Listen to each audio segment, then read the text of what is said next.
Na nossa aula de hoje, vamos falar sobre as funções da membrana plasmática.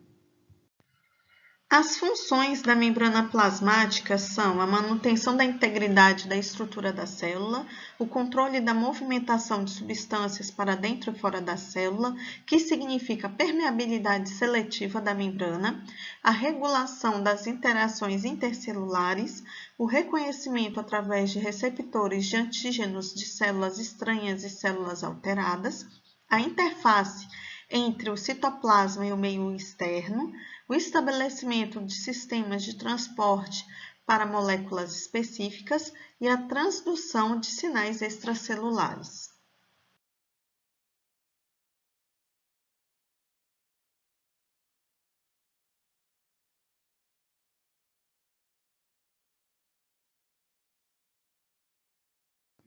Nesta figura, podemos observar as funções da membrana plasmática quanto à adesão do citoesqueleto à matriz extracelular. Citoesqueleto nós vamos estudar nas próximas aulas.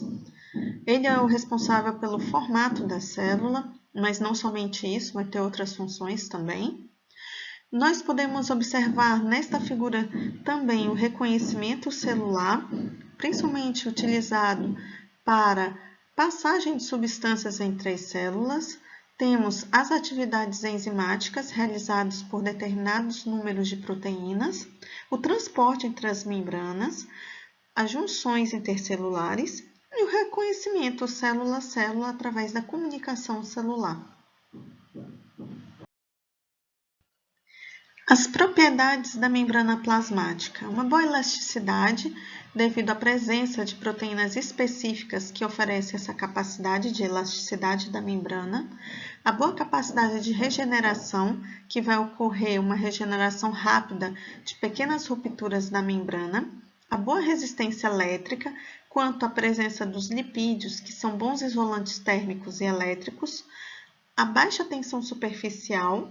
A força de união entre as moléculas de lipídios vai ser pequena e a permeabilidade seletiva da membrana plasmática, onde a membrana vai selecionar tudo o que entra e sai da célula. Na membrana plasmática, nós vamos possuir poros ou canais. Esses poros ou canais vão ser passagens que permitem a comunicação entre o lado externo e interno da célula. Os canais podem possuir carga elétrica positiva, negativa ou serem destituídos de carga elétrica. Esta carga elétrica vai se originar de grupos laterais de proteínas, como os grupos de ésteres e amônia.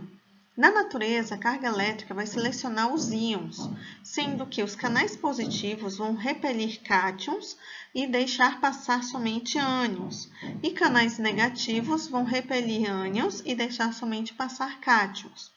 Além disso, há canais sofisticados que vão possuir, além da barreira da carga elétrica, um ou dois portões que vão se abrir sobre o comando.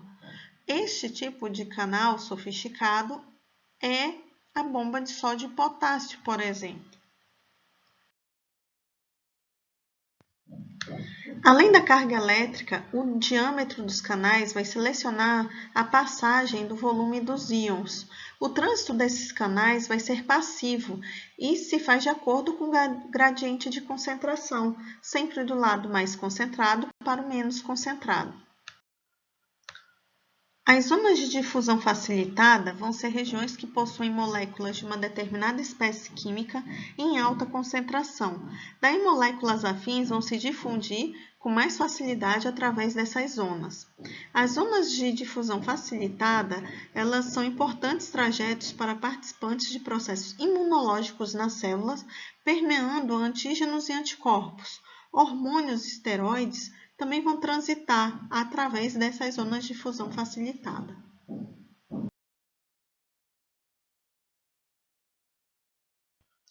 Receptores vão ser sítios que vão possuir estrutura adequada à ligação de certas moléculas que, ao se ligarem, deslancham uma série de processos celulares. Existem receptores tanto na membrana como no citosol. Como podemos observar na figura abaixo, nós vamos ter proteínas receptoras e essas proteínas vão se aderir ao receptor da membrana. E aí, podem adentrar ao processo da membrana plasmática, dentro da membrana, na parte do citosol. Nesta figura, podemos observar os receptores para hormônios proteicos e esteroides. Nós vamos ter a parte da membrana celular e os hormônios, por exemplo, hormônios esteroides, nos quais vão ter os receptores citoplasmáticos que vão se encaixar nele. E ele pode ir para a região do núcleo, onde vai encontrar com o DNA para estimular a síntese de proteínas. Temos também receptores de vasos sanguíneos quanto a hormônios proteicos, que vão se ligar a receptores de membrana. Quando eles se ligam, eles podem fazer ativação através de RNA mensageiro secundário, podem ativar enzimas, podem dar respostas às células-alvos ou também estimular a síntese proteica. Vale ressaltar que nós vamos ter vários tipos de receptores diferentes nas células, tanto na parte da membrana como na parte de receptores citoplasmáticos. Os operadores vão ser mecanismos capazes de realizar o transporte ativo, isto é, contra os gradientes de concentração elétrica. Os operadores vão utilizar adenosina trifosfato como fonte de energia, sendo que o princípio operacional vai ser bem simples. A molécula a ser transportada, ela vai se encaixar no operador, que vai mudar a sua conformação e segurando uma molécula de adenosina trifosfato, vai se encaixar na fenda e resultar na mudança da conformação do operador. Ela vai ser hidrolisada e vai liberar energia, uma outra mudança maior com realização de trabalho. O sentido normal do trânsito, ele vai ser unidirecional. Os operadores que introduzem substâncias na molécula não são os mesmos que vão excretar essas mesmas substâncias. Existe sempre uma molécula de ATP envolvida no processo. Moléculas bastante conhecidas que fazem esse processo é o sódio e potássio, quanto a bomba de sódio e potássio, né?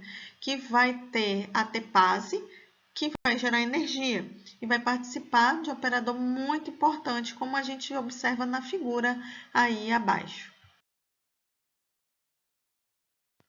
Temos também o transporte realizado através da membrana plasmática. Transporte passivo através da difusão simples ou difusão facilitada e a osmose, transporte ativo e o transporte realizado através das endocitoses, que pode ser fagocitose e pinocitose. Todos os transportes devem ser observados os gradientes de concentração das soluções, que podem ser solução hipotônica, onde vai ser a menos concentrada, solução hipertônica, sendo a mais concentrada, e as soluções isotônicas, que vão ser soluções de ambos gradientes de concentrações iguais, sendo os gradientes de concentrações iguais. Transportes será a nossa próxima aula. Até lá!